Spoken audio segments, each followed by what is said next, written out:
Assalamualaikum warahmatullahi wabarakatuh. Di sini saya akan membuat video rancangan pembelajaran tentang upaya pengembangan fisik motorik anak pada usia 0 sampai 6 tahun. 1. Keterampilan motorik kasar atau gross motor skill. Keterampilan motorik kasar atau gross motor skill merupakan keterampilan gerak yang menggunakan otot-otot besar. Tujuan kecermatan gerakan bukan merupakan suatu hal yang penting, akan tetapi koordinasi yang halus dalam menggerakkan adalah hal yang paling penting. 2. Keterampilan motorik halus. Keterampilan motorik halus atau fine motor skill merupakan keterampilan motorik halus yang merupakan keterampilan yang memerlukan kontrol dari otot kecil dari tubuh untuk mencapai tujuan dari keterampilan. 1. Faktor yang mempengaruhi motorik halus. Menurut Kartini Kartono mengemukakan bahwa faktor-faktor yang mempengaruhi perkembangan motorik anak sebagai berikut. A. Faktor hereditas atau warisan sejak lahir atau bawaan. B. Faktor lingkungan yang menguntungkan atau merugikan kematangan fungsi-fungsi organik dan fungsi psikis. C. Aktivitas anak sebagai subjek bebas yang berkemauan, kemampuan, punya emosi, serta mempunyai usaha untuk membangun diri sendiri.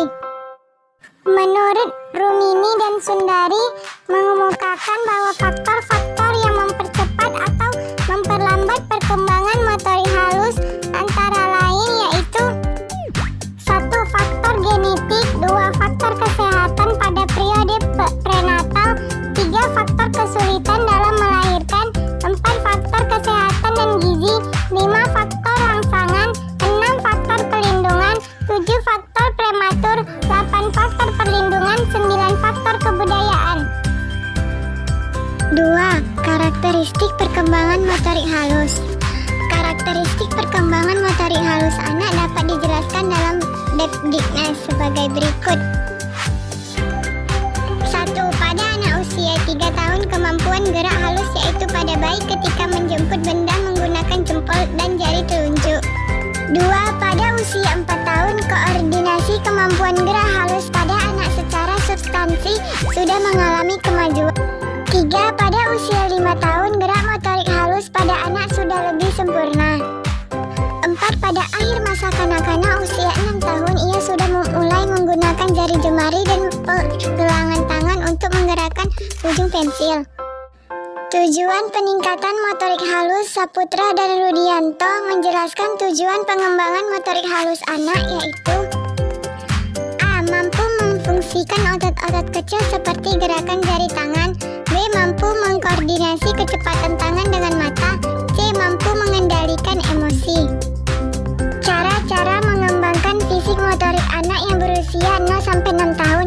Permainan merupakan salah satu bentuk kegiatan sosial yang dominan pada anak usia dini, karena anak-anak lebih banyak menghabiskan waktu di luar rumah untuk bermain dengan teman-temannya daripada melakukan aktivitas lain. Aneka mainan tradisional untuk meningkatkan keterampilan motorik pada masa kanak-kanak antara lain A. Permainan congkak atau dakon. Dari permainan congkak di atas, berbagai aspek yang akan berkembang pada anak dapat ditingkatkan antara lain 1. Melatih motorik yang baik, 2. Melatih kesabaran dan kepuasan, 3. Melatih keterampilan kognitif, 4. Menjalin hubungan dalam masyarakat. B. Lompat tali atau sapintrong. Berikut adalah aspek yang mungkin dari permainan ini. 1. Keterampilan motorik yang kuat, 2. Perasaan, 3. Ketelitian, 4. Sosialisasi, 5. Intelektual. 1. Menggunakan permainan kreatif. Adapun jenis permainan yang dapat dikembangkan di dalam program pembelajaran anak usia dini dapat digolongkan ke dalam berbagai jenis permainan, yakni A. Permainan eksploratif, B. Permainan dinamis, C. Permainan dengan keterampilan, D. Permainan sosial, E. Permainan imajinatif, F. Permainan teka-teki. Adapun upaya-upaya dalam pengembangan fisik motorik anak usia 0-6 tahun yaitu 1. Immanation, 2. Manipulation, 3. Precision, 4. Articulation, 5. Naturalization.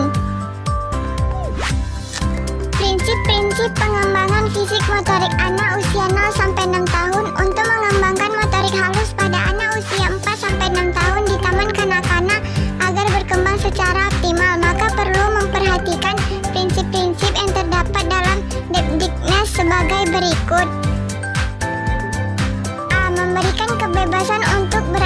konsentrasi pada anak Diknas.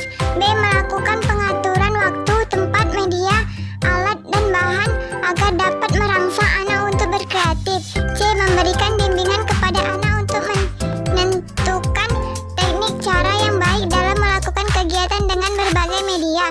D. Menumbuhkan keberanian anak dan hindarkan petunjuk yang dapat merusak keberanian dan perkembangan anak. E. Membimbing anak sesuai dengan kemampuan. F. Dan taraf perkembangan, memberikan rasa gembira dan menciptakan suasana yang menyenangkan pada anak. G. Melakukan pengawasan menyeluruh terhadap pelaksanaan kegiatan. Sekian dari video rancangan pembelajaran tersebut. Terima kasih.